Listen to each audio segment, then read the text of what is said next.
Hello class and welcome to week 8. It's hard to believe we're almost through the end of our term, but based on all of the hard work you guys have been putting in, it's also not hard to believe.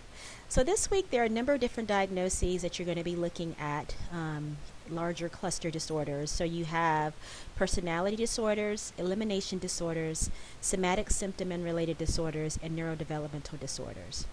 Depending on the population that you work with, you might see more of these than others. So for example, if you're working with children, you might see more neurodevelopmental disorders and elimination disorders. I know when I worked with kids, we primarily saw a lot of that. One of the diagnoses that you'll see more about is ADHD. ADHD is a little bit like bipolar disorder in that for a while it has been the diagnosis du jour, like everyone has ADHD. And something that I learned from a client and actually saw in practice, my client told me about the Walmart test.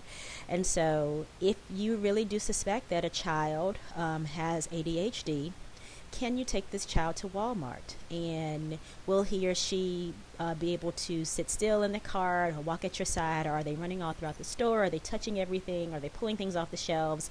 Are they hiding underneath the clothing racks and that kind of thing? And so these are sort of some of the things to ask yourself as you are working with clients and trying to understand what could be going on with them. Where personality disorders are concerned, it's often considered a lifelong sentence. In the old DSM, the DSM-4 text revision, so TR, they used a multi-axial system to diagnose individuals, and on axis 2 we found the personality disorders. And even still today, you'll hear some clinicians talk about clients who are axis 2, and this means that the individual has a personality disorder.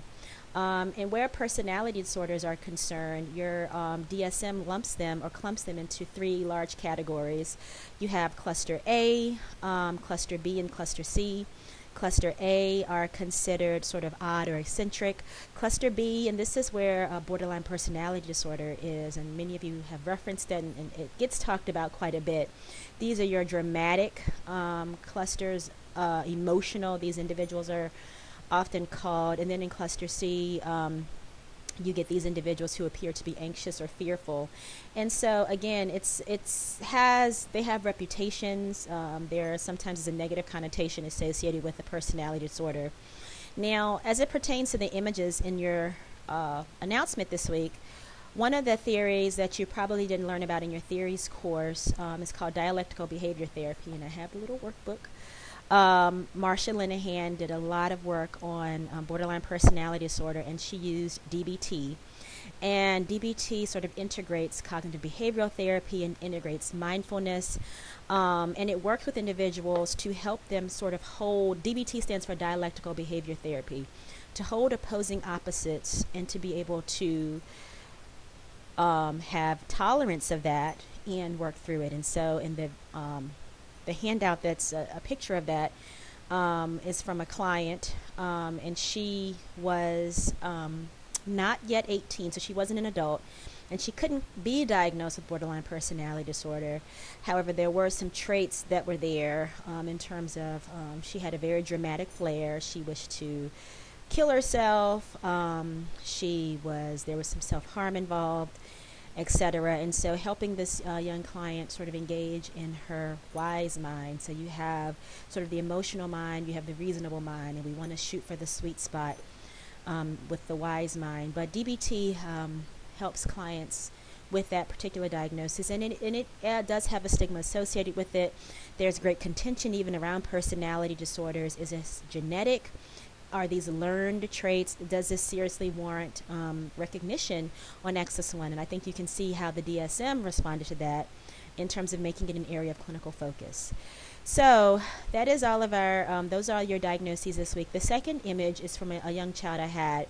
He had actually a diagnosis of oppositional defiant disorder and ADHD combined type. And so he was quite explosive in class. Teachers often said he was difficult to work with.